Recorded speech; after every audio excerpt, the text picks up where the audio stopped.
포토샵으로 테두리만 있는 글자 만들기.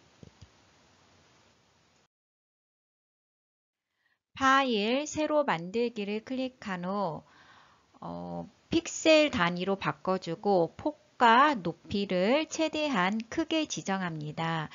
최대한 크게 지정하는 거는 나중에 이 이미지를 줄일 수도 있고 또 크게 늘릴 수도 있는데 줄여 놓은 상태에서 크게 늘리는 것보다는 큰 것을 줄이길 때 훨씬 이미지의 화질이 나빠지지 않기 때문에 우리가 최대한 크게 만드는 거예요. 그리고 해상도는 인쇄할 경우를 대비해서 좀 높게 300 정도를 잡아주겠습니다.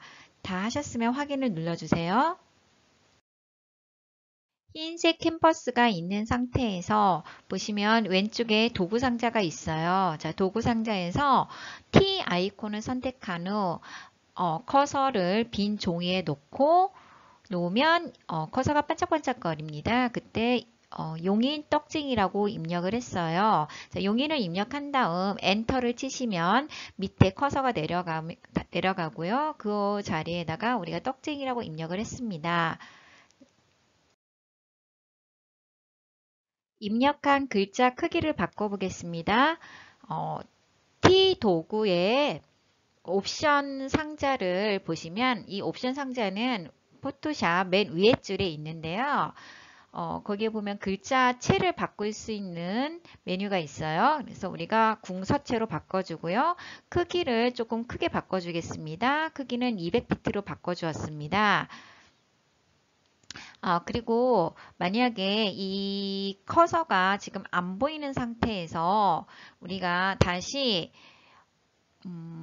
글자 모양을 바꿔주고 싶으시면 오른쪽에 보시면 레이어 창이 있어요. 자, 레이어 창에 보면은 큰 대문자 T가 있죠. 이 T 레이어 썸네일을 더블 클릭하시면 다시 우리가 글자 모양이나 달랑 모양들을 바꿔줄 수 있는 메뉴를 선택할 수가 있습니다.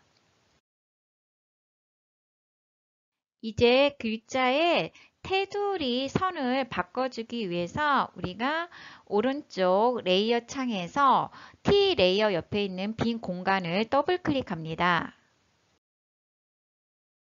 레이어 스타일 창이 나오면 왼쪽 스타일 메뉴 중에 획을 선택해요. 어떤 포토샵 버전에서는 선이라고 나올 수도 있으니까 획 또는 선을 선택하시고 테두리 크기를 바꿔주신 다음에 위치를 바깥쪽, 그러니까 글자 바깥쪽에 테두리를 주는 거예요. 자, 그리고 글자의 색깔을 선택하는데 우리가 색상을 선택하면 색상 코드를 입력할 수 있는 칸이 나옵니다. 거기에다가 검정색인 0을 6번 입력해 주시고 확인을 클릭해 주겠습니다.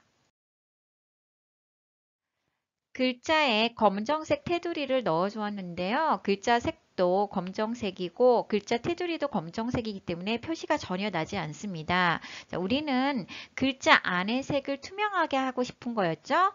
자, 글자 안의 색깔을 투명하게 하기 위해서 우리 오른쪽에 보면 레이어 창에서 7이라는 글자가 보여요. 자, 7이라는 거는 우리가 그려놓은 그림의 채우기 색을 얘기하는 건데요. 이 7을 우리가 지금 현재는 100%로 되어 있을 거예요. 이거를 우리가 0%로 변경하시면 글자 색이 투명하게 바뀝니다. 우리가 글자 색을 투명하게, 글자 안의 색을 투명하게 바꾸고 테두리는 지금 현재 검정색인데요.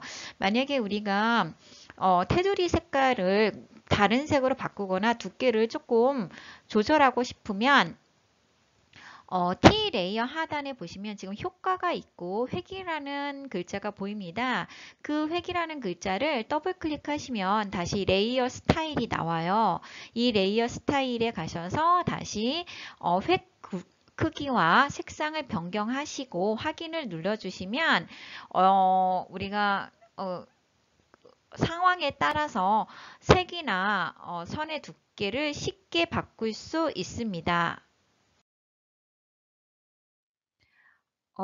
이 상태에서 우리가 저장을 하시면 배경색이 흰색으로 저장이 되기 때문에 나중에 다른 그림에다가 글자를 얹어놨을 때 흰색 배경이 보이게 되거든요. 그래서 우리가 글자만 보이고 배경은 투명하게 바꿔주기 위해서 우리 오른쪽 레이어에 보시면 배경에 지금 눈이 떠져 있죠. 자, 이 배경 왼쪽에 있는 눈을 클릭해서 눈을 감아주십니다. 포토샵은 저장을 2번 하는데요. 첫 번째 저장은 파일에서 저장을 하는 겁니다. 자, 파일에서 저장을 한번 눌러주세요. 저장을 하면 다른 이름으로 저장이라는 상자가 나오는데 우리가 형식은 포토샵 기본 파일인 PSD 파일로 저장을 해주시면 돼요. 자, PSD 파일로 저장하는 이유는 레이어가 하나든 2개든 여러 개이든 간에 레이어 층을 그대로 저장을 함으로써 나중에 우리가 변경해야 되는 이미지 변경을 해야 될 경우 얼마든지 손쉽게 수정이 가능하기 때문입니다. 자, 2번째, 우리가 PNG로 저장하기 위해서 파일에 가셔서 다른 이름으로 저장을 클릭합니다. 저장을 하실 때 파일 형식을 우리가 PNG로 선택을 하셔야 되는데요. 자, PNG 파일로 저장하는 이유는 JP로 저장을 하셨을 때 우리가 배경색을 투명으로 바꿨다 하더라도 투명으로 저장이 되지 않거든요. 그래서 투명 파일로 저장하고자 할 때는 반드시 PNG 파일로 저장을 해주세요. 이제 저장이 다 끝났는데요. 저장하시고 나서 부분적으로 수정이 다시 필요할 경우에는 우리가 PSD를 저장한 PSD 원본 파일을 열고 오른쪽 T 레이어를 더블 클릭해서 더블 클릭하면 블록 설정이 되잖아요. 이랬을 때 뭐 글자 색이나 글자 테두리 아니 글자 색이나 뭐 글자 크기를 변경한 후 또는 다른 글씨로 다시 입력을 해서 사용하시면 좋습니다. 글자를 다른 글자로 입력했을 때 너무 자간이 벌어졌거나 아니면 줄과 줄 사이의 간격을 조절하고 싶으실 때는 포토샵 상단에 메뉴 하단에 보시면 문자 및 단락 패널 도구가 있어요. 거기 그 아이콘을 클릭하시고 자간을 조절하실 수도 있고 또는 장평 그 다음에 줄 간격 같은 것도 조절을 하실 수가 있습니다.